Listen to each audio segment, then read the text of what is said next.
Look, have mercy on me. What's up, everybody, and welcome back to On The Bluff. Gabe Coon.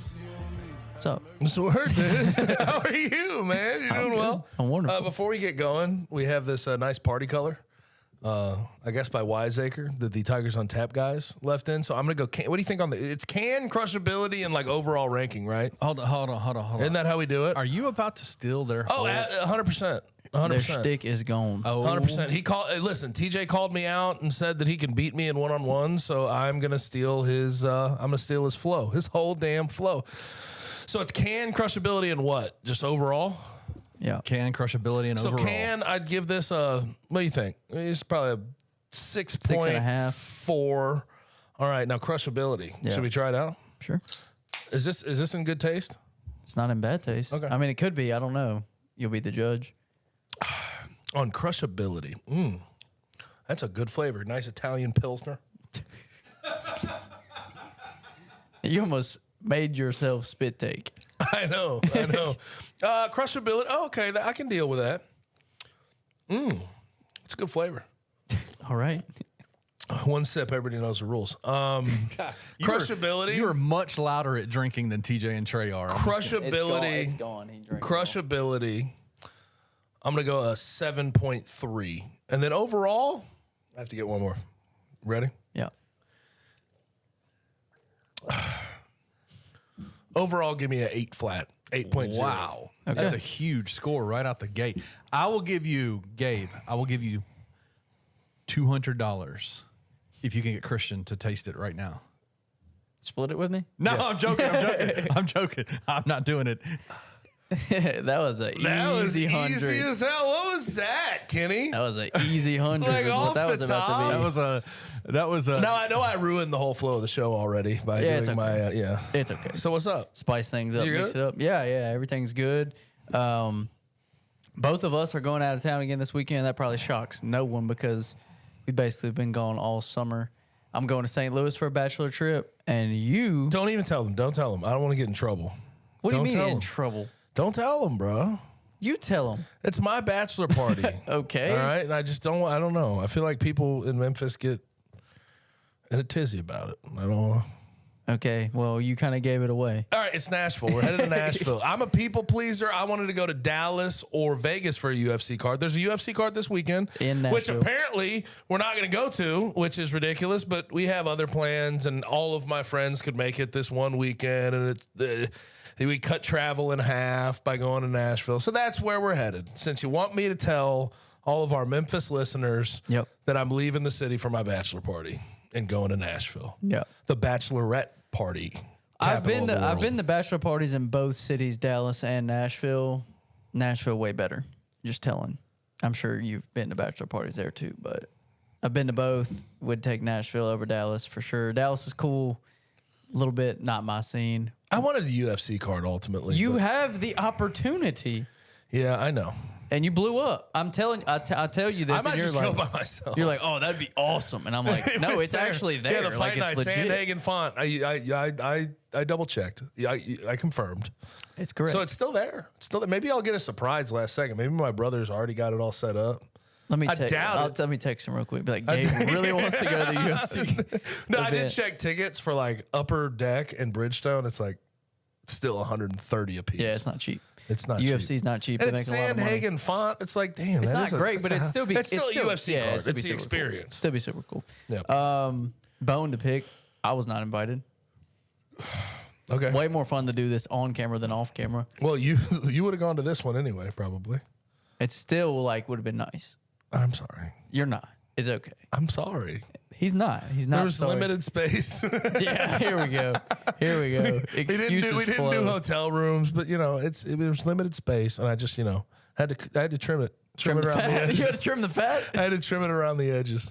That's it. I'm Okay, sorry. I am buddy. the fat in Gabe Coon's life. Oh apparently. my God. Hey, it's okay. It's okay. Come on. It's not going to Stop it's- doing this. Look, it's not going to affect our professional relationship.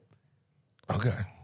I love you. I'm a professional. I love you. I love you. Okay. But I'm a professional. I will not let it affect our Okay, show good. and what we do here. Good. I don't need you to be that offended by it. No, that would be unprofessional.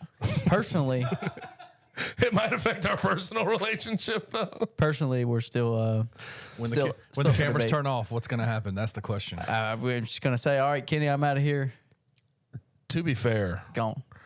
you already took a shot at me. I brought in my old 71 jersey. Yeah. And you have your CD Lamb jersey. Yeah. And you said, oh, this is an all-pro bowler. And then you pointed at that and you go, that's a pro with the air quotes in. So you already got your shots in. You know what, man? Can we call it even? That's a little bit bigger. That's a little bit bigger, like a subtle jab. And, Compared to not getting invited to the bachelor party. I mean, at least I'm invited to the wedding. Yes. I'd be pretty offended at this point if I wasn't, but it's Did you okay. RSVP? I did. I did. I need to know. You're allowed a +1. We talked about procrastination. Are you going to have here's a real question. Are you going to get a date? Probably not. Okay. Probably not. If I was with someone seriously, yes, of course I'd bring them, but I mean, I'm not just going to bring a floozy to your wedding. Floozy. If Tracy doesn't come, me and Kenny will come together, but I would Oh my assume Tracy's going to come. Tracy is so amped up about all this. Have She I, is- have I told you when I ran past Kenny? Kenny said he'd do it free of charge. Kenny? Have you told him this? I'm gonna do entrance. I'm gonna do entrance Hey, video. I need you to not tell people that I do things free of charge. Well, okay? for me, it's fine. Only for the rest of these folks can bug off. But I'm gonna do an entrance video, like the NBA sound. You know, like when they're walking in the Yeah. I'm gonna do that with all my groomsmen with the suit over our shoulders. It's pretty cool. It's gonna be pretty swaggy. Huh? Yeah, You sometime. like that idea? Cool. I better get a fit though ready. Yeah, huh? it'd be cool to be involved in that, but Oh my God. Now you want to be a groomsman. Good God. These are all high school friends. And then one friend, you know, my dog Carr, yeah. Alexander Carr. Yeah. Yeah. So it's like, they're all high school friends. Don't get offended. Stop being so offended, I'm really man. not. I'm not. When you have your wedding, whenever that is, I don't know when that'll be. I don't expect to be a groomsman. But you know what I will do? What? Because you do know all my friends, I will invite you to the bachelor party. I'm sorry. It's okay. I'm not really not offended. But you would be a lot more fun at my bachelor party than I would be at yours. Okay. And that's just we both know that that's true. Okay. And I'm cool with Are you that. calling me a big personality? Yeah, in a sense. Big personality? Yeah. Okay. Understood. Gotcha. So I hear you. we'll leave When's it at that going to be? Who knows, brother? Who knows? All right, now quick transition before we Yeah, get too let's many do it. comments about this, about talking about ourselves. You know, Yeah. we got to be careful. People out there come after us. Yeah. Yeah. All right. Dominican Republic. Yeah. People Santo Domingo. Dominican Republic. people definitely care a lot more about this Dominican Republic trip than they do about you or me Yes. and our personal lives. They're very excited about this trip. I have heard, I have been told by a source, 3 a.m. departure. Yeah. 3 a.m. departure on Tuesday, because today's Monday. Yeah. On Tuesday, 3 a.m. That's a hell of a why? Damn. So Aren't they just chartering something? Yeah, and Probably. when- So why would they? when's- Why do they need to be up at 3 a.m.? and when's their first game is on the 2nd, right? Yeah, So it's on Wednesday. On Wednesday. Yeah. 2, 4, 6 is the games. Wednesday, Yes, Friday, yep. Saturday, Sunday. Yeah. Wednesday, Friday, Sunday. Yes, correct. So 11 players plus Noah Stansberry as a walk on. Okay. Let's try because I don't have anything pulled up. So David Jones is not going to be. Yeah. Well, let's go. Let's focus on the other side. Okay. I'm sitting here trying to run it through my head, and you're going opposite all right, direction. All right, go ahead. You go ahead. Okay, Jalen Young, who was just got on campus, Yep. broken by Hitman Hoops. Hitman. Yep. Hitman. Part of the Bluff City Media fam. crew. Yep. So Jalen Young, JQ, Jaykwon Walton, Jaden Hardaway. Help me out here. We're gonna count everybody playing. Yeah, why not? I've seen this question asked like 100 times. Parth and Jason have both put it out, but I think people are still asking. So Jonathan Pierre. JP, that's 5. Nick Jourdain. Nick Jourdain, Jordan Brown, correct? I think Jordan Brown. Yeah, that did get reported. He is going to be playing. 7. So that's that. Caleb Mills. Caleb Mills, The the freshman, Carl. Carl. Sharon Font. Ashton, JJ, Jay. Yeah. 11. There you go. Seems right. Yeah, that's correct. Noah Stansberry. That's correct. That's who will be playing. Yeah. And everybody wants live stream games, so we'll see what happens. Last time when they went to the Bahamas, I remember somebody had like a Facebook Live up. Yeah, that everybody was watching. Yeah, it was like 20,000 people deep to this Facebook Live. Yeah. And I know they put out like the stats and everything after the games in the Bahamas. Yeah. But yeah, I mean, it is what, like I said, people are excited about it, but this is a grain of salt thing. You don't have your whole team. I gotta be completely frank with you. Like, I think more so than like people want the live stream games and see how people are playing against, and it'll be against the Dominican national team. Lester Quinones will be on it. Like, that's gonna be good competition, Right? Against some pros, see how they look. But even more so than actually, like, Did you say Chris Duarte's not playing, Kenny? He is playing, and there's rumors that David Jones might actually be playing for him this weekend. it is select team though. The select. No, he's team. national team. He's a national team guy, and there's a chance that Karl Anthony Towns might be playing for him. Okay, well that would be fun. I still think David Jones is select team, but You might be right. that's neither here nor there. Even more so than like watching the games. I mean, this is just a chance for them to get Acclimated used to each other. Yeah, and like build some team chemistry. Yeah, I like don't. Jalen Young and Jordan Brown have not even. I don't here. want to see like any reaction to any, like if they release stats. I don't want to see any reaction to it because it's just so And it's not like, worth it to me. Javon Quinterly had 6 points and 2 assists. He's gonna be terrible this year. Like, come on, man. Come on. This is a dude that's They're going to play in one stadium against the Dominican national team. Then they're going to be in the resort in a damn ballroom for the next two. So it's like, It's such a nothing burger for this Memphis Tiger team that some of the guys that y'all mentioned that are going to be going aren't actually even going to play. Oh, for real? There's going to be guys that aren't going to play. I mean, there's guys that have been working out so hard they're banged up a little bit, just trying to, why risk anything? Why risk anything over there? Yeah, it's not like they're going to be playing like they're in the NCAA tournament. No. And I think the vast majority of people understand this, but there are some people, and I get it. I mean, I'm a huge sports fan as well. Like, you just get hyped up. Yeah, just get some, but it's to get some live run against somebody other than your team. Yeah. Your own team. Which they haven't even gotten that. Yes, they haven't even done that. They've been doing Exactly. full 5v5s for like, what, Kenny? Not all that often. One yeah. day. No. They've had 1 day of 5v5s. Wow. Oh, So, yeah, like- I guess that's right because Jaykwon just got here. And JB just got here. Yeah. But they had 10 before. No, No, they did not. no, you're They right. have not You're run right. fives until like 2 days ago. Yeah, it's true. It's facts. Yeah, but on the other side, David Jones not showing up or not going to be doing it. Who else am I missing? Obviously DeAndre. Yeah. And then That- Jalen Young's going to be playing in it. I can't. No. What he said? I think Hitman they is said he was just reporting- going to be with the team. He's going to be there, but Hitman is reporting that there's some medical stuff that they have to get back. Like, obviously, everybody knows kind of what went down with Bronny James last week. Yeah. There's some extra testing that they want to do for every player that comes in. Makes and sense. So they Smart call. are waiting to get that. He won't play until they get that stuff back, and it And probably just won't know. be in time. Okay. Yeah. Okay. So yeah, it is what it is. It's cool. I'm sure for the team, like get to go hang out. I hope they beach, get to chill. resort live a little bit. I mean, you got a day in between games. I'm sure they'll practice and stuff. But I think Penny, when they went to the Bahamas, he let them have their time at the beach and chill and Penny hang out. seems like he'd want Yeah, them to do like that. he- And that's where you really create that camaraderie is like And I think when you're away from the practice facility to a certain extent. And I think Penny and the staff, like, they're going to take it seriously.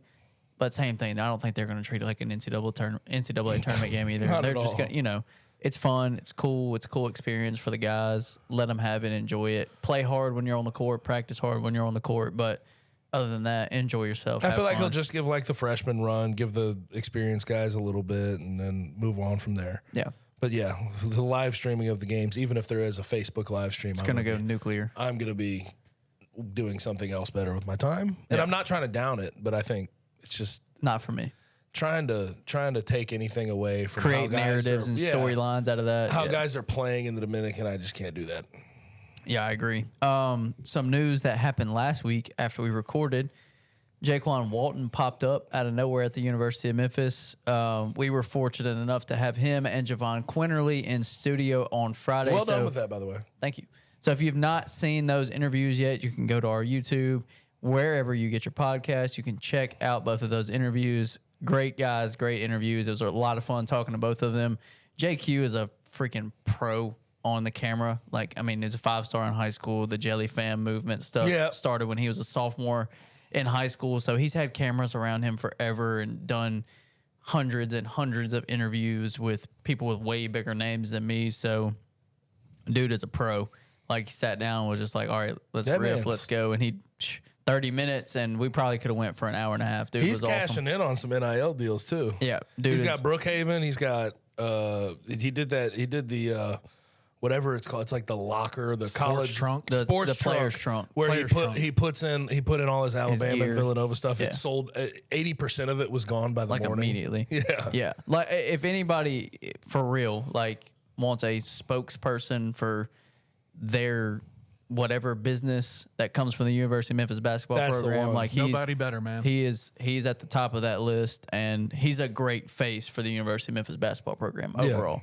And Jaykwon was awesome too, like in totally different ways. And it's what I love about athletes and sports in general. Like, you can sit down and talk and have a conversation with someone, and they both be great in different ways. And Jaykwon's was more raw and authentic. We talked about some of the stuff that he's been throughout his career over the last several months, the Alabama situation, and he was open and honest about it. And, you know, talked to him beforehand and was like, look, if you don't want to go there, we don't have to go there. I mean, we try to be very forthcoming, but we try to be very accommodating to people that we have in here. And, you know, if there's a situation that doesn't need to be touched on, or they don't want to be touched on, of course, we're not going to go there. And he was like, yeah, I haven't had a chance to talk about it and kind of tell my part of the story and just put my narrative out there. And it was like, well, that's what this is for. Right. You know, like, this is what this is for, is to give you a spotlight and platform to do what you want to do. So, like I said, if you haven't seen those, go check them out. Both of those guys are awesome. Expect big things from them this year. But yeah, Jaykwon Walton, very surprising, but massive addition. It was very badly kept secret for about a day and a half, though, wasn't it? It was. Right, because he had committed to UCF. The Alabama thing flew by, because I think it's very reasonable to believe that Alabama had been through so much gun stuff with Darius Miles and Brandon and all that, where as soon as they heard anything about a gun or possession of weed, they're like, you know what, I don't want to do this from a PR standpoint. I just don't think it's worth it to us. I think that's very reasonable, because ultimately Jaykwon Walton doesn't have anything to his name. Like, there's no charges on him. Right. So, like, realistically, Alabama probably could have stuck by him. But anyway, he commits to UCF, and then he decides late, hey, gets to campus, signs papers for Memphis, and says, I'm on campus. Yep. And when he committed, right, when people figured out that he was going to be coming to the University of Memphis, he was already at practice. He was practicing. Like, and that also does highlight, like, Penny Hardaway this offseason. I don't care how late in the clock it is, late in the calendar.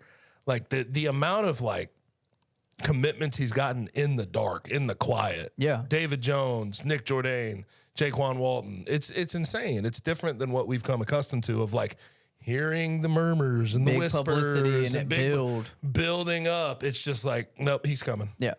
Yeah. And I In mean, the dark of the night. And it's a good addition from so many perspectives, because Kenny pointed this out when we talked about it. We did a commitment podcast on it, that you and I have been talking about. The 3-point shooting is like, maybe he had left some to be desired. 40% though. This is a guy that in the same conference last year at Wichita State averaged nearly 14 points per game and shot 40% from three. Yep. Is a hyper efficient scorer.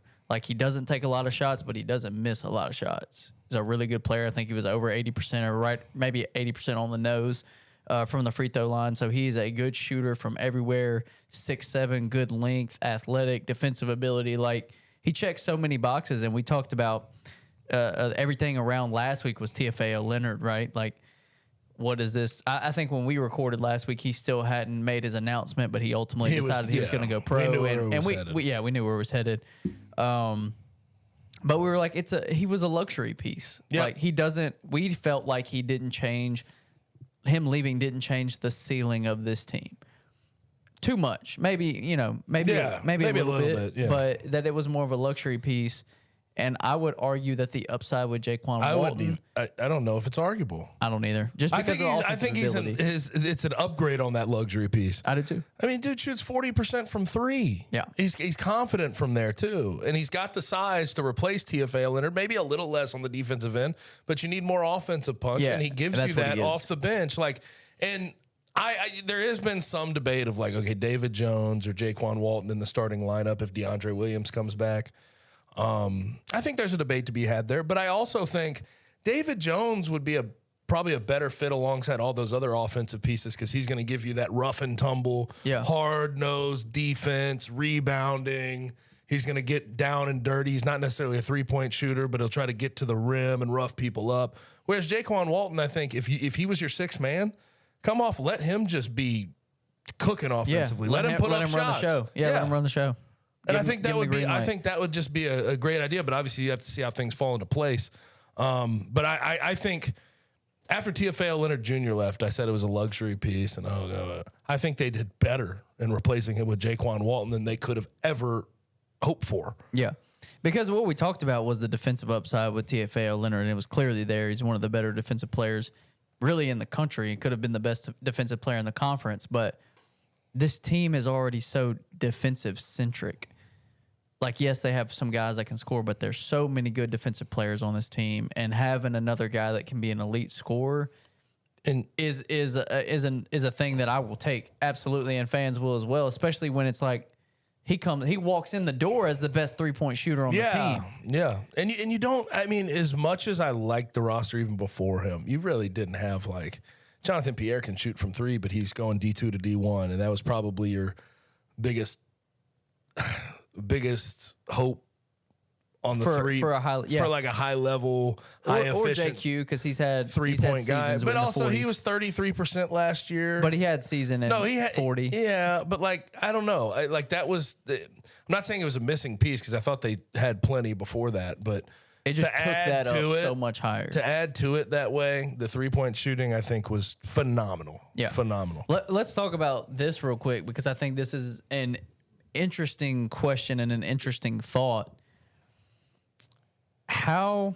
I'm trying to figure out a way to word this. We've talked for so long now about the addition of DeAndre Williams and what it does and how much it takes this team forward. If they ultimately, let's say they don't get DeAndre Williams, which they seem very confident that they're going to get him. Everyone obviously hopes that they do.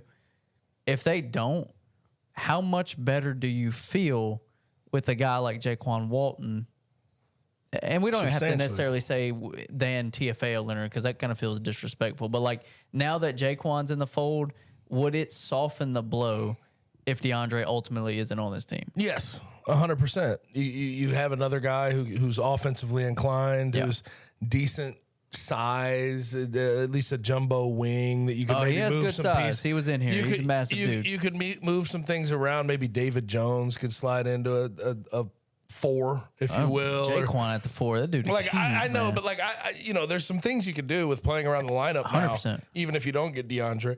And I think so you have DeAndre on the team. I think that's a top 15 roster. If you don't have DeAndre, I think it's a top 25 roster. Yeah, I still think it's top 25. What I mean? Like there was a point where we were talking about early in this offseason in the summer, like you add DeAndre, you're jumping up 30 spots. I think with what they've added to this roster, even without discussing DeAndre, like I don't even know if he makes as big a difference considering the what they have, the amount of talent and experience they have. But he does make a massive difference. The ceiling immediately goes way up. I'm not trying to downplay that, not at all. but I'm saying they've filled out this roster to where they'd be a good high ceiling team without him. Yeah. I think you've softened that gap in between to where it was like before. It was like maybe we could see them go from a mid-30, early 40 team to like a top 20 team. And now I'm with you. I think right now they're a top 25 team with what they have.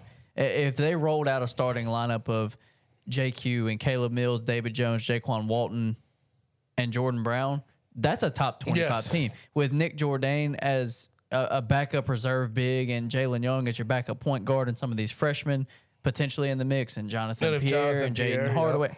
Like, to me, that's undoubtedly better than last year's team. Know what I was thinking about, though, with this particular team and how it may have to be set up? And it has to do with Jordan Brown, because Jordan Brown is probably the most, like, he is the guy coming in on this roster who had the most points per game last year. Right. And was most offensively, like, inclined. He got the ball, and you fed him with Louisiana. And he still, I mean, he did really well at Arizona. He was 6th man of the year in the Pac-12. they're going to have to be intentional about feeding him. Like, it's going to be a different dynamic offensively, I think, than we've seen in the past with Penny Hardaway coach teams. Last year it was Kendrick Davis operating on his own, creating for everybody else. DeAndre Williams did some of that.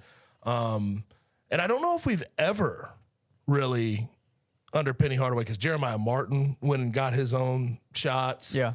I don't know if we've ever seen Penny sort of rely and be intentional about getting a big ball on the block. Pressure Chiwa. Well, but he could. I mean, he would sort of short corner, high post. Yes, type but they thing. had games where they would just give it down to him and let him go to work. They Maybe started not to for a realize season-long thing, but they fed Precious They that year. did. They had to lean heavily And on him. Jalen Duren down the stretch of that, down the stretch. Yeah. First part of the season, not so much, but down the stretch, you started to see that. But I think even more so than those guys, Jordan Brown is just like, he demands touches. And I feel like you have to, he may be your best offensive player when it's said and done. But we'll see how it all works itself out. I'm going to go a different direction on this. I'm going to go with, I see a path, even with DeAndre Williams on this team, where not a single player average over 12 points per game. Well, yeah, because you have so many options. Not that it couldn't, and maybe not even that it's likely, but like I do see a path where 12 points per game is like your maximum. How many teams pull that off? It's like hard. usually you have an alpha. dominant. Yeah. Like, I don't know how many teams. I get what you're saying. In like perfect world, hell yes. Yeah. But I just don't know if that's usually the team dynamic and how that figures itself out. I don't think it necessarily is either, but I think there's so many talented players on this team, but there's also so many unselfish players on this team. Like you look at JQ's career and what he's done as far as distributing and moving the ball and changing his game from if he needs to be a 14-point per game scorer or 9-point per game scorer. DeAndre Williams, when Jalen Duren was here, deferred. Yeah. He what was he averaging? Like 9 a game that year, I think. No, 12, Was it but 12? on 7 shots a game or something like that, 7.38. Right. And then you have David Jones, who, is not a huge volume scorer. Caleb Mills is around that 12 to 14 mark his entire career. And he's never been Caleb Mills, I do have to give respect's due. Yeah, he's had years where he's taken over 10 field goals per game, but he's not a super demanding offensive player. He never has been. They don't, and I'm with you. Outside of Jordan Brown, they really don't have that. But you peel back the layers on it. Jordan Brown was by far the best player on his team last year. Yeah, and he had to be that guy. And it's like, how does it pan out when you're with 5, 6, 7 guys that can score 10 plus per night? It's going to be a very interesting dynamic, and I think it is going to take time to figure out. And I don't say that negatively. And I do think there's something to be said about these are a bunch of 23-year-olds, grown-ass men who are like, man, this is my 5th year in college. Let me go to get to a Sweet 16. Yeah. Let me go get to an Elite 8. They don't care about the numbers. That's not what this team's going to be focused on. They care about where they're at the end of the day. Yeah. And that's what JQ said in here on Friday. He was like, look, I've been to 2 Sweet 16s. I got to get past that. That's what I'm worried about. That's what I'm concerned about. And I would imagine that all those other guys that have been in college, Jordan Brown went to the tournament last year. DeAndre's went to the tournament twice if he comes back. Jaden Hardaway's been to the tournament twice. These guys have had taste for it, and they know what it takes to get there. And the more people that you have that have been in that situation, that have been there, the more they know of, okay, this is where it went wrong, and everybody starts adding those pieces together. This is where it went wrong for us. This is where it went wrong for us. And then you start to build a plan of this is how we get past that. And in none of those players' mind is getting past that going to be me scoring 20 per night. It's just not going to be the mindset of this team. I just don't see it happening. Right. I get it. But I do think, going back to your point about 12 points per game, like across the board, I just think that's a hard expectation Absolutely. to me. That's why I said it maybe not be likely, but I can see it. But, no, like that. Any one of these guys could be the alpha. It just depends on who steps up in the offseason and shows that they're going to be the alpha offensively. But I think any given game, any guy could be the alpha in that starting lineup 100%. if it's what we're thinking it's going to be with DeAndre. They pretty much all can score 20 a night. Yeah. Like, there's not a player in that starting 5 with or without DeAndre that could not give you 20 on any given night. Mm-hmm. So Penny Hardaway's never had that. Yeah. Never had that. And with that, like 20 a night and the experience they have, it's just, this should be, in my humble opinion, this is the most exciting build up to a Memphis basketball season Bar or none. Penny Hardaway we've seen. Bar none. I don't don't think care it's about. close. I don't care about the number 1 recruiting classes. I don't care about the 5 stars. Like, By the way, you have 2 5-stars technically on this team, Right. And Jordan Brown and Javon Quinterly, Right. But like that. neither here nor there. That hype is so much different than the hype behind a team that you actually feel like can do it. Yeah, it can actually. Like when yes. 2019 came in, that's all. You know, we sat down with those players a lot. We sat down with all those guys a lot, and they all talked about national championship. And I love that mindset. But it's like y'all have never seen. You've never played. You don't know what it takes. You've never played college basketball before. You've never man. played. Yeah, you've never Right. played a game, much less a tournament game. You don't know what it takes. Respectfully, like Yeah. you just don't. It's a different feel when you've been there and done that. Like, I mean this with all love, and I'm not sorry to interrupt. No, you're but good. We sit down with a kid. We sit down with DJ Jeffries numerous times, and he's such an awesome kid. But to hear him talk about national championship or bust kind of talk after seeing him at Olive Branch and the program that they had running at that time was just, it was kind of laughable. Like, bro, you're coming from a high school situation where you don't know what is about to happen. Yeah, I'm not saying there's anything. Yeah, there's nothing wrong with the mindset. You should have that mindset as a player. It should be about the team. It should be about But it's winning a less national championship. believable coming out of their mouth than Yes. it is for a team that's going to average 24 years of age. Yes, like I can very vividly tell you the difference between sitting down with an 18, 19-year-old and them talking about national championship and meaning it in their head, totally meaning it. Yeah. But at the same time, everybody else around them is saying it. That's what they're going to say. But when I sat across from JQ on Friday and he says, I have to get past that Sweet 16, there's a different kind of motivation in that and a different kind of, oh, he means that. He was on the number 1 overall seed last year. Yeah. Like, yeah, he's been there, done that. I want to, at some point, like when we sort of get a better picture, like if DeAndre gets cleared, whatever, when we have an idea of what that starting 5 is going to be, we need to count up amount of years of experience of that starting 5. Yeah. I mean, that's an insane amount of years. Whereas like 2019 in a good way, in a good way, in a great way. I'm not calling people. No, I'm not calling people old. Like, how can you? Sidebar. Sidebar. How can you view years of experience badly in college basketball? You can't. How do you view that as like me giving a slide out? There's no way people really still think that way, right? I mean, like that's a overwhelming compliment for college basketball in its current state. You start talking about experience and age in Memphis, and people get hot. But we are meaning it positively. Of course, Christian and I already did this numbers wise. If with the starting 5, if everybody comes back, if DeAndre comes back, JQ, Caleb, David, DeAndre, and JB, it's 25 years of college basketball That's great. experience. Yeah. That's awesome. That is awesome. Yeah, you can't And ask for anything better. 2019, what were we talking about? Like, was it 0? It wasn't 0. No, it wasn't honestly. It would've 0. been like It was low. it was 0 really for low. most of the guys that were going to be in the starting lineup. Yeah, what was that? That's what I'm I'm curious say. now. I am curious. That starting 5, Well, night because 1. because at first they thought it was going to be Probably less a than Fab 5. A Fab ultimately, 5 type ultimately, situation. we're talking about 25 years of experience. It was way less than 10. Probably under 7. Ultimately, I forget exactly who started on that 2019. Tyler team. and Alex were in their second year. Okay, so that would be 2 years. That would be 2 years. Then you had your 5. They didn't both start though on that team. No, they didn't. But Alex, so I think Alex started on that team. So he had 1 year. But I mean, coming into the season, people thought maybe Boogie Ellis would start at the 1. Right. It was 1 year of experience, I think. Ultimately, is what we're if I'm low, man.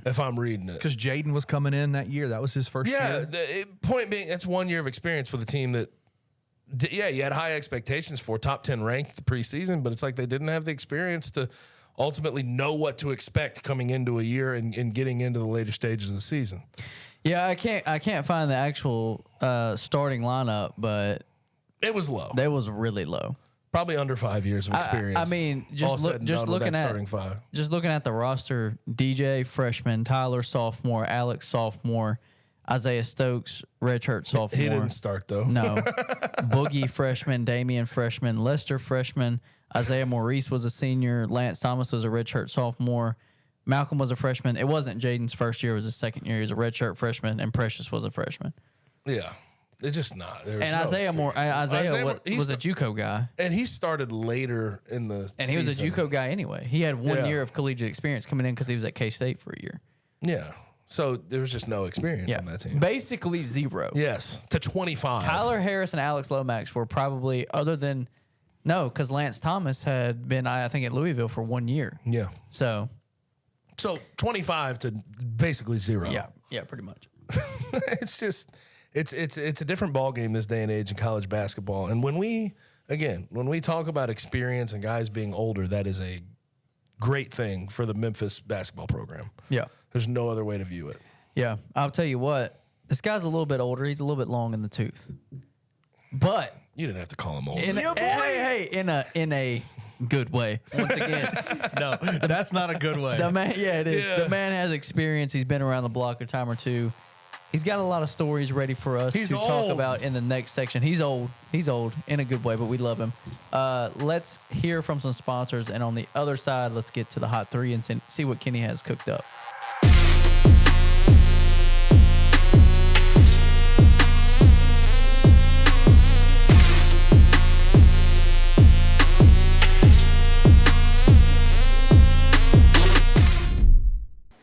What's up, guys? I'm so excited to announce that we have partnered with Coaching for Literacy, and you can read more about them at coachingforliteracy.org or follow them on social media at Coaching for Literacy. Your subscription to Bluff City NIL is 100% tax deductible because of our partnership together. Thank you for supporting Memphis Tiger student athletes and helping promote the monumental cause of childhood literacy. Do you think that the confidence that Penny Hardaway has, the peace that it seems like he has, do you think that's strictly because, hey, I got this awesome recruiting class I just signed, or that is year 5? This is getting I think it's easier both to of those. me. It's year 5, and he started to tick off accomplishments. You know, won the conference tournament last year, been in the NCAA tournament 2 years in a row. I think he's comfortable. He knows the job. And then on top of it, he very clearly has the best team he's ever had. Why wouldn't you feel comfortable? Tune in to The Anthony Sane Show, Wednesdays and Fridays at 12 p.m. weekly on the Bluff City Media YouTube channel.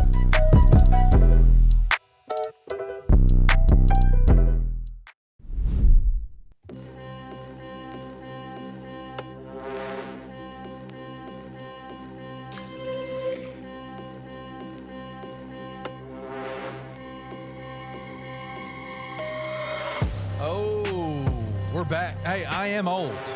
Yes. This is very true. It's not false. But I've also You're got, not that old. I've also got a hot 3 for you. All right, let's You rock. guys ready? Of course. All right, man. So a lot of super interesting news has been coming out. I mean, it feels like it's been going on for years now. This whole conference realignment stuff in college sports, and a major domino dropped this week since the last time we recorded, and that's that Colorado accepted an invitation to the Big 12. Starts in 25? 24. 24. After this next season. After this next season. Because the media rights deal's done. Finito. So that's obviously that's a massive domino to fall for the Big 12. Where do they go from here? Where does Memphis fit into all this? I want to hear y'all's thoughts on this conference realignment stuff. All right, can I get my first thought out that I think you'll be with me on? Send it. Pac-12's cooked. Yeah. Cooked. Stick a fork in them. They're done. Just get them out. I mean, I don't know what they're going to do to recover. You can get UNLV and San Diego State and Boise State. Bring in Memphis. Hey, what are you going to do? Tulane? SMU? What are you going to do? You're not going to recover what you lost. No. And now we're talking about Arizona potentially going, and it seems like that's going to happen. So Pac-12, that's my first immediate thought. It's the Pac-12 is screwed. Yeah. Screwed. And they have no one to blame but themselves, right? They just had no foresight on this. They had this elitist attitude all Yeah. these years. They did not get in front of it at all. Like Larry Scott, their previous commissioner, was terrible. George Kliavkoff comes in, MGM Resorts, supposed to have all these TV network connections, and he did nothing. He's done nothing. Yeah. And I think the chancellors, presidents have some blame in it as well, but ultimately it's on them. They could have aligned with the Big 12 when the Big 12 lost Oklahoma and Texas. They said, screw that. They did the alliance with the Big 10 and the ACC, and what did the Big 10 do in return for doing that alliance? They took USC and UCLA. So they just, this entire time, they have sat on their hands, and on the back end, they may sort of cease to exist in their current form Yeah. as a conference. Yeah. As far as how Memphis fits into this stuff, though, Your guess is as good as mine. I really don't know. I was hoping we didn't have to address this because I don't feel good about it. I don't feel hopeful. Come on. Yeah. Like, what do you want me to feel? Big 12's got one spot left. Arizona likely going to take it. Yeah. And then who knows who could follow after that? Utah, Arizona State, Oregon, and Washington are going to be waiting for the Big Ten. But when's the Big Ten actually going to come calling? Right. So like I don't feel great about Memphis standing here. And at this point, I am fully in the boat of for Memphis in their purposes. Control the controllable. Just be as good as you can. Do what you can do. I mean, do what you can on the football field. Do what you can in basketball. Keep trying to show your value. I don't know where you end up, Yeah, I don't either. but just be as good as you can be. Win games. That's it. Because you can't do anything now. No. You just can't do anything about your current standing, and that's unfortunate. And that's contrary to where we've been, since about 2015, Yeah. where the Big 12 has been sort of hinting at it, stringing them along, like that girl in high school. Yep. Just strings you along until she gets with another boyfriend, right? You get a little taste.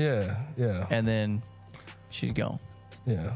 And she's like, I wish I could. You get friend zoned. Yeah. Like, Hard. I wish I could find a guy like you. Yeah. You get that. Yeah. From afar. And you're like, damn. Well, I'm right here. I'm here.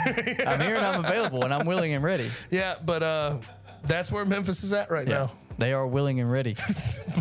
But they're seemingly not getting the invite. Seemingly not getting into that relationship. Yeah. Nope. Colorado is going all the way. Colorado went all the way. Colorado wins. Yeah. Colorado went all the way. Yeah. And now she's telling Memphis about that. Yeah. And Memphis is. You're the third string linebacker. He's the starting quarterback. Yep. Nothing you can do about it. Arizona's like the starting tight end who catches for he's got 50 receptions a year. Yeah. You can't do anything about it. And I know Catching that, crumbs. Listen, I Catching get crumbs. this. I get this from the market perspective, from the bigness perspective. It's very difficult for me to hear that a 1-11 Colorado team gets to go all the way, and Memphis doesn't. Well, They've always been a power conference team. They were in the Big 12 previously. and they got prom. Yeah. Yeah. I mean, they're going to get eyeballs. They had 45,000 people at their spring game. If we want to take this analogy and they even got the further, Denver market. They got the Denver market. yeah, do we want to expound on this analogy? Go ahead. even Let's more? do the 'Cause we analogy. Yeah, can. come on. Colorado would be like kind of that fat, dumpy dude freshman year that you just weren't worried about. You were like, okay, these other people, they might land her. That dude is not landing her. He came back from summer break. He'd been Jacked. He'd been hitting the weights. Yeah.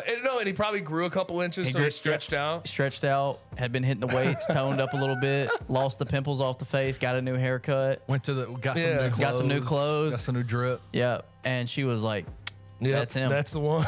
the one you weren't worried about snuck in there. This is the greatest analogy of all time. It's what it is. It's what it is. It's true. Yeah, it's depressing. It's depressing. We'll But see. no, and also here's the thing. Like, you can say what you want about Colorado. They've been a power conference team their entire life. 1990, they won a national championship. I know that's a long time ago, But they did it. They did it.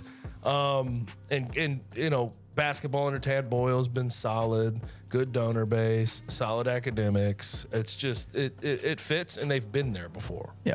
Which is strange to me, though. Wouldn't you think like athletic departments and presidents and chancellors would have foresight on this? They jumped to the the Pac-12 in 2010, Yeah. and now they're jumping right back into the Big 12 because they didn't see any of this coming. Yeah. Like, you would think that those people would understand.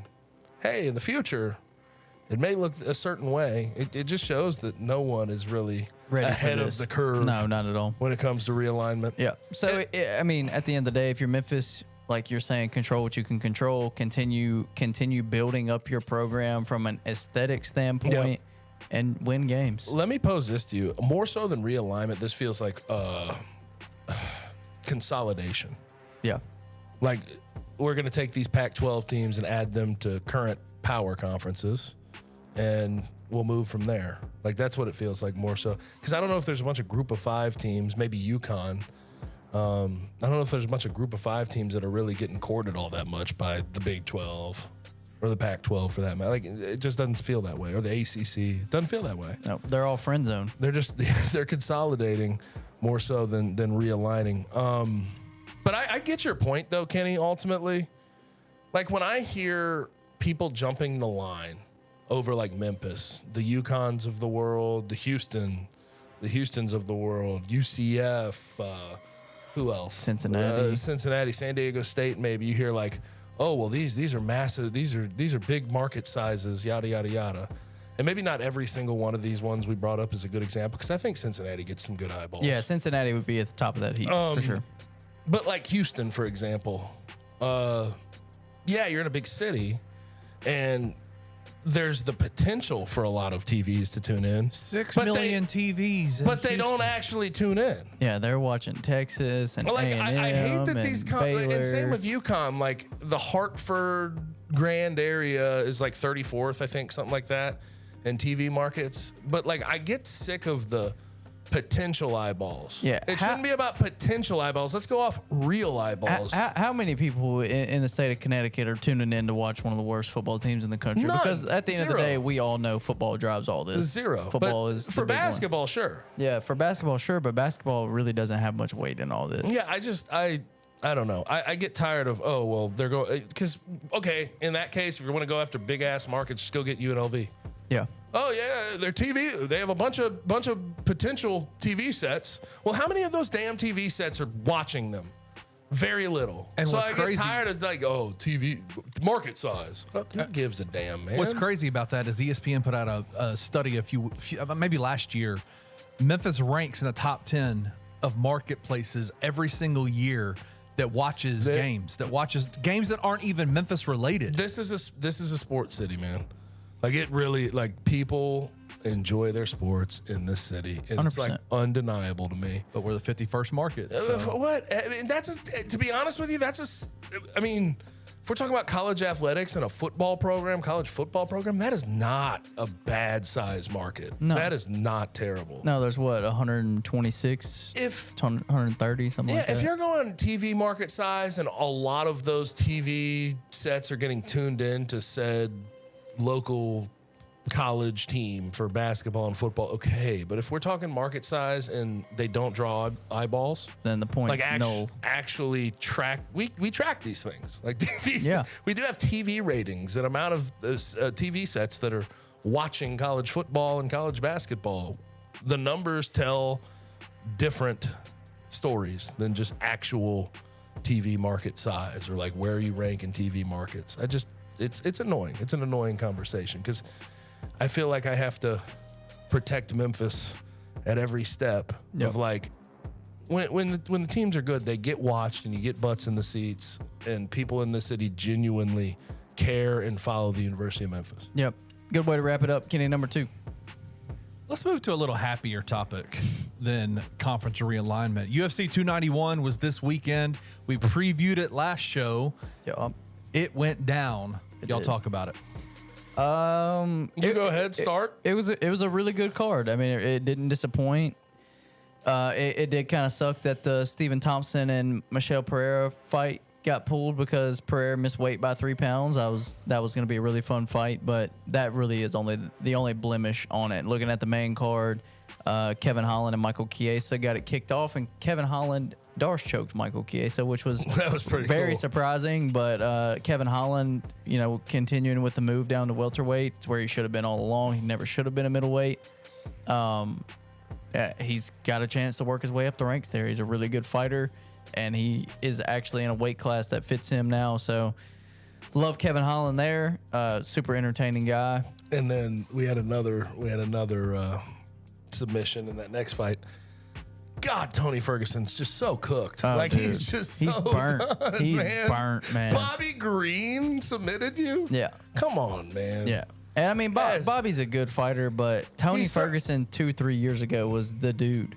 What is he on now? 6 fights, Skid? I'm I pretty think sure. so. Let me check. I have it right here. Like 97% sure. Yeah, that's right. but Bobby Green throws hands, bro. You should not be, especially a guy like Tony Ferguson, should not be getting submitted by Bobby Green if you are the old Tony Ferguson. Who is yeah, the- 6 fights. Who's kid. the last person that Tony Ferguson beat? Cowboy Cowboy. in 2019. Before the Gaethje fight. Yep. Yeah, it's rough. That's Get out. really bad. Get out, man. It's done. It's Yeah, done. get out. Yeah, that Gaethje fight changed him. Yeah, no, he took a ton of punishment in that fight. But yeah, Tony Ferguson's cooked. Next up, we got the Derek Lewis show. Came out, flying knee, landed, just threw a barrage of punches, and I'm sitting there. Well, all my friends were sitting there like, he's gonna gas out. Like, He's going to end him. I knew it the whole time. Did you? We were thinking- Once he knocked him on his back with a flying knee to start the fight, and I saw him like how hard he was throwing punches. I'm Yeah. like, he didn't have to waste any energy to get him on the ground. but it looked like DeLima was taking him, and I was like, man, if he survives this, Derek Lewis is done because he's gonna be gassed. But Derek Lewis wins the fight, takes off the draws, hits the DX, jumps on the cage. He's pure entertainment, man. Dude, he's probably one of the best entertainers in UFC history. And I say that because he leads. I mean, he's got the most knockouts in heavyweight history, right? So it's like this dude is, I mean, by definition, by pure definition, he's one of the Entertaining. best entertainers we've seen Yeah. in UFC history. And then he retires, right? Did Isn't he? that the idea? Didn't he retire? Or am I just mistaken? I don't think he retired. Am I mistaken here? Did he retire, Kenny? Did I miss that? Did who retire? Derek Lewis. No, he didn't retire. He didn't Okay. retire. Okay. He's got it. It's his final fight on his contract, but he wants to be re-signed because he feels like he has one more run. Okay. All right. Yeah, I didn't think that's he where retired. that's where I had my mistake. That makes sense. Then we had the co-main event, which it was pretty lackluster. It wasn't. It didn't. It was the only fight on the main card to me that didn't live up to the hype. But my expectation was for it to be a pretty boring fight. Jan Blachowicz and Alex Pereira. Pereira moving up to light heavyweight for the first time. We saw the blueprint for what Jan was going to do, and if anyone thought differently, then they were crazy. We saw what he did against Israel Adesanya. Took him down, controlled him, didn't really land much. That was the game plan in this fight. Literally, 20 seconds into the fight, he shot for a takedown. Yeah. Eventually dragged him down. And he should. He control. should have. Yeah, he You should. don't I'm wanna not stand saying there's with anything Pereira the wrong whole with it. I time. mean, I wouldn't want to stand with Alex Pereira either. So I get it. Although before the fight, like people were going after him because before the fight, he's like, "I'm going to really test my stand, like, Yeah. my striking ability." It's like, no, you're not. Yeah. So he took him down. That'd be dumb. Took him down in the first round. He gassed out. Like Jan gassed out. Couldn't get him down in the second. Alex was stuffing takedowns, landing really well. In the third, it was stand up the whole time. They stood up the whole time until the last 35, 40 seconds. It was pretty back and forth on the feet. Jan definitely didn't look out of place. Like, we know he's a good striker. He has great kicks because he's not afraid to kick you shin to shin, which there's very few people that are willing to do that. Alex Pereira's calf kick is probably the best I've ever seen. Yep. Him and Justin Gaethje are probably the two best calf kickers of all time. I know Benson Henderson kind of started it, but those two guys really have revolutionized it. Like, Gaethje's fearless with it, and Alex Pereira's, you just don't know when it's coming. He just throws it so All right, effortlessly. so holler at me. Do you think this was the correct decision? Yeah, Split I do. decision for Pereira. I do. Me, you, and Kenny were texting about it as the fight was going on and after the fight. I thought and it could have very well. I honestly thought going into the decision it was going to be a majority draw. I But did then too. I thought the judges would lean Jan. I really did. I thought that because of the last takedown. As soon as he hit that last takedown, we were all like, okay, they're going to give it to Jan. That's what I thought. I didn't think Jan won the fight. I thought Alex won the fight. I think Jan clearly won the first. Alex clearly won the second. And the third. I thought it was really close, but I thought Jan won the third. Yeah, it was very close. The third Because the was takedown, extremely too. close because the takedown, but it was just a close round. They struck very well with each other. Jan struck him in the head more than he did Jan. I think Jan, and we talk about optics all the time in the UFC. I think Jan looking so gassed did not help him. It didn't. It didn't. 'Cause But I thought like He was shot. when we talk about control and just even when he was tired, being able to get that takedown, I don't know. I thought if we were going to get a split decision winner, I thought it was going to be Jan. Yeah, But yeah. it ended up that way. I was with you. I was thinking But- majority draw is the way it was going to turn out. Pereira, I should have known this ahead of time. He is big as hell. Oh, he's huge. He's huge. Did you see what he weighed in at? what? 228. Yeah, Within see? 24 hours, he put on 22.5 pounds. See, that's the thing is like how was he? How yeah, was he making 185? Tell me that. I don't know. How in the world? He's got to be a mentally strong. How dude. in the world was that guy fighting at middleweight? I don't know. That makes no sense. Absolutely And then no Izzy sense. beating him too now just looks even more. It looks better on Because Izzy. what fight did they just announce at light heavyweight October 21st? Johnny Walker and who is it? It's Johnny Walker and someone else. They just announced the fight today. Let me look it up. I don't know why I can't think of who it's against. Okay. It wasn't Rakic. Wasn't Anthony Smith. Yeah, I'm not sure. It's great podcasting. Yeah. Yeah, just great. Come Great on, Ken content. Dog. There's nothing on here. Let me look. Yeah, great content. Great content. Let me ask you this, Gabe. What do you think is Pereira's future at light heavyweight? It should be pretty fucking. Oh, it's Ankalaev. Sorry, Uncle should Al. be pretty freaking high. Man. What'd you sorry, say? I was. He was way just off. locked out. He was locked Yeah, out. It's Ankalaev. So Okay, let's but switch gears. no. But I do think that my man Pereira should have a pretty decent career at light heavyweight, Well, right? I mean, there's not much there. This is what I'm setting up right now. Johnny Walker and Magomed Ankalaev are going to fight on October 21st, and I would imagine the winner of that fight will fight Alex Pereira for the title. That Yeah. would be my guess. Yeah. What about Yuri? Where's Yuri? They at? just don't know. I still haven't heard anything on when Yuri's coming back. Yeah. Yuri's going to get an automatic shot when he comes back because he never lost the title. Yeah, I know, but But I mean, that Johnny Walker and Ankalaev fight, that could be a fun fight, and then the winner gets to fight Alex, and then Alex and then, is just so like he really is the size of a light heavyweight. So it's like I don't even think of him as like, oh well, he had to move up. Yeah, I no, don't either. he's a natural That's light what he is. heavyweight. Yeah. He won the light heavyweight championship in Glory also. Yeah. So he's fought both divisions. But imagine that. Let's play this out a little bit before we get to the main event. Ankalaev, Johnny Walker. I don't really think it matters either way. I think Pereira probably beats both of them. I think Ankalaev is a good wrestler, so he'd have a shot, but Johnny Walker would get flatlined against Alex Pereira. Let's just say Alex wins the title and then Yuri comes back. That's a fight. That would be a fight. That's a fight. That'd be fun. That's like fight of the year candidate type fight because they're not Yuri's- going to the ground. But- They're fighting on the Yeah. feet the whole time. Two of the best strikers in the sport. I don't know. Yuri would probably get caught. 'cause That's he's what I'm reckless. trying to say. I don't think Yuri should just go into that. If say that's a fight, I don't think Yuri should just go into it like I'm gonna. He's got to switch it up a little bit to mess with Alex Pereira because Alex Pereira, if you just let him stand up, you're just playing right into his hands. Yeah. I think it would be dumb to just consistently let him. Punch you in the face, Yeah. and kick your calf. Yeah, I do too. I think it would be dumb. Like Yuri could trade with him a little bit, but if you go 5 rounds in a fight like that, Alex Pereira will beat you. Yeah.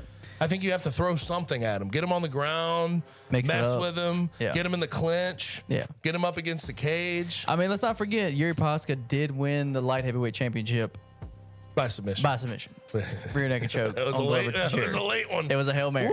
But let's get to this main event. Gaethje Poirier for the BMF title.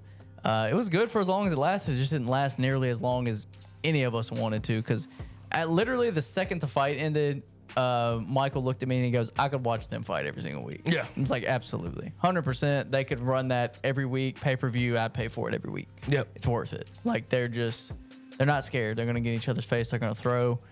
Gaethje lands a head kick knockout, the 5th head kick knockout in main event pay-per-view history. It just is the old sort of thought process behind one will get you. And I thought I wanted it to go longer, but man, that head kick caught him so damn flush, caught Dustin so flush. Something in the water in Salt Lake City. He leaned left into it too. Yeah, It was, he almost got his hand up. He Yeah. almost got his hand up and blocked it. even if the hand was up, he probably would have felt it. He probably Oh, he would have felt it. I don't know if I don't think he would have stumbled folded around. like that. Yeah, though. no, there's no way he was staying up after Last that. time the UFC was in Salt Lake City for a pay-per-view was Usman Edwards. Yep. 1 or 2. Usman Edwards 2. Another one. Another head kick knockout. So something in the water in Salt Lake when the UFC goes there. But, Expect head kick knockouts. Justin deserves this, man. He's Yeah. been really fighting Dude, and he's been scratching and awesome. clawing and trying to get to. And seeing the way that he's changed his fight style, man. Like But, yeah. he's not a car accident anymore. Yeah, but he's really tried to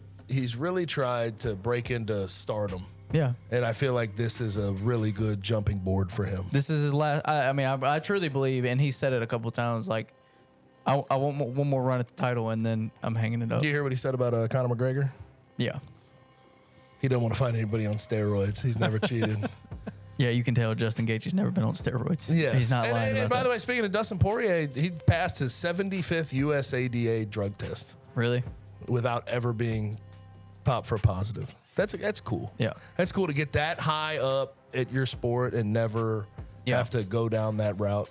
Yeah, so we've got the title fight coming up at lightweight relatively soon. Charles and Islam. Yep. You'd have to imagine Gaethje's up next for whoever wins that fight, Yep. regardless of how it goes. He said he wants Oliveira because Oliveira beat him in a title fight. But he deserves a chance finally, man. I like Justin Gaethje. Yeah, I do too. And he, this would be if he You know what's strange? if he does get the title fight, this will be his third crack at it because he fought Khabib for the title, he fought Charles for the title, and now he could fight Islam or Charles again for the What title. did you think of the BMF part of the whole thing? It's weird because like the first, like when we're talking about Nate Diaz and Jorge Masvidal, I don't like either of those guys particularly. Like Yeah. they're good entertainers and I like watching them fight. I don't like either of them.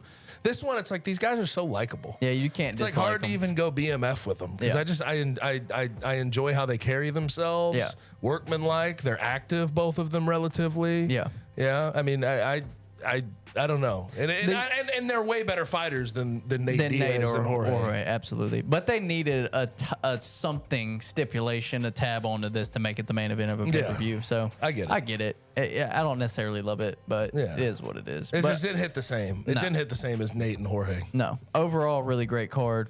Looking forward to the next few. I think the next one's O'Malley and Aljamain Sterling. So Yep. ready to see that one. See if O'Malley can do it. Kenny, last up. Let's go. NFL training camp is in full swing. What's some not breaking news? What's some news from it? What are y'all's thoughts on what you've seen so far? All right, should I start this off? Should Let's I kick go. this Let it off? rip. Let it rip. Jim Irsay goes on Twitter last week and decides to talk about running back value. And if you Yep. know who he is, he's the owner of the Colts. And the Colts have this guy named Jonathan Taylor who ran for 1,800 yards last year or 2 years ago, had 18 touchdowns, both led the league. Last year he was hurt a little bit here and there, but Jim Irsay decided to take to Twitter to talk about running back value. And then he had an interview where they asked him about if he's offered a contract to Jonathan Taylor after what he's done for the Colts. And he said, no, we haven't put any money in front of him. So Jonathan Taylor and his agent take this the wrong way. They're not happy with the situation, as they shouldn't be, because I don't want my owner talking on my situation publicly to everybody else. Yeah. And he's asked for a trade. And all I can say is Jim Irsay's a clown. He's a clown. And then He's and then- inept. And then they come back after he requests a trade and they say they're going to put him on the NFI list because of a back issue. And he comes back on Twitter and says, I have never said anything about a back. The reason I've I never didn't had a even back bring problem. that up is, and I know it's part of the story. The reason I didn't bring that up is because the NFL Players Association's not going to let that happen. No. They can't let that happen. And he talked about in his tweet being in good faith in CBA negotiations. Yeah. What's good faith about putting him on the non-football injury list for a workout he did off of your training grounds, supposedly, and he had a little back issue? Yeah. And it sounds like he never reported a back issue. Yeah. According to him, he's never had back pain, never reported This is back two pain. sides that are pissed off at each Yeah, other. they're- But I don't think that the Colts have, to be honest with you, I don't think Jim Irsay, Chris Ballard, I don't think they have any right to be pissed off at Jonathan Taylor. They're the ones who've initiated all this bad blood. Let's Yeah. be honest. So I hate that. And if they don't pay him in 2023, something's going to have to give. Like NFL Players Association, people are going to have to step up and call a spade and Yeah. say that is absolute garbage. Yeah. You can't do that. You can't treat people like No, that. you can't. You can't. Jim Irsay's always kind of had a bully mentality, it seems like, from the outside looking in. Something else interesting that happened, Sean Payton shared his thoughts on Nathaniel Hackett and what he thought of his coaching job in Denver last year, which we can all agree was terrible. It was bad. It was horrible. Sean Payton called it one of the worst head coaching jobs of all time. Aaron Rodgers came back and said he needs to keep my coach's name out of his mouth. Yeah, well, I don't blame Aaron Rodgers for saying what he said. I don't necessarily think Sean Payton should be speaking like that. He came out and apologized About it, for it but afterwards. he said I had my Fox hat on. But at the same time, it's great fireworks for us to talk about. Oh, yeah, for sure. So I don't mind No, Sean not at Payton all. saying it, but I don't think, like, just generally speaking, if you're a coach, a player, you probably shouldn't talk about other coaches, other players around You're gonna have the to league. see these guys. In They week play each other this October year. 8th. Yeah. Yeah, I've got it circled. I'm ready to go. Yeah, it's in Denver too. Yeah, Jets in Denver. You don't think Aaron Rodgers is gonna have a little extra motivation that game? Last thing Aaron Rodgers needs is a little extra motivation. I keep saying this, man. Aaron Rodgers is a changed man, brother. Yeah. It's a changed man. $35 million pay cut. Yep.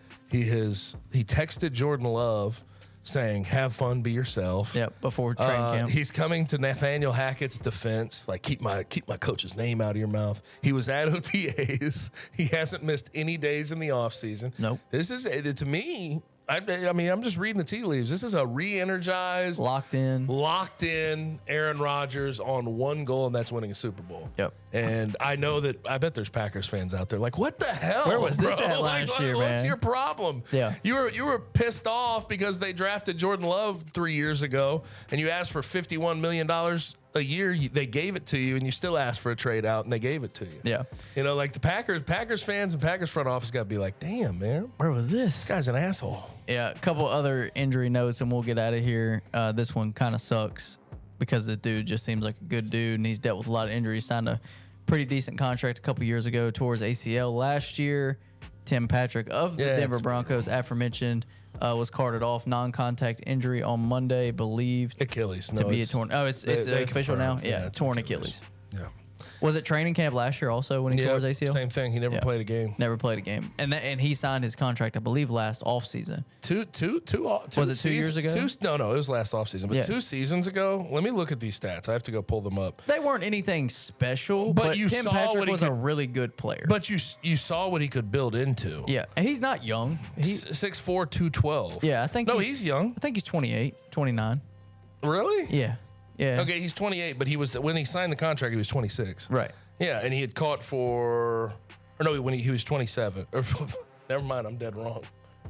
He might even be older than 28. I think he's like 30 now. Yeah, but he caught for 734 yards that year. Yeah. Yeah. And then signed it. signed I think a 3-year deal. Yeah. Tore his ACL, now he's torn his Achilles. That stinks, but 6'4", 212 pounds, he was going to be, I mean, he's a helpful tool to have, red zone and everything else. Yeah, and he was he caught a solid. couple of deep balls. Yeah. In 2021 Just one of for those guys. would never have been a Pro Bowl receiver probably, or an All-Pro receiver. I didn't but- realize he was so old. He must have played 5 years or something in college. I think he bounced around for a minute before he kind of stuck. Yeah, but he only had 4 years in the NFL. Oh, that's it? Yeah, he must have been an older college guy. Yeah. One more injury note. Speaking of the Indianapolis Colts and their running back situation, Zach Moss broke his arm today.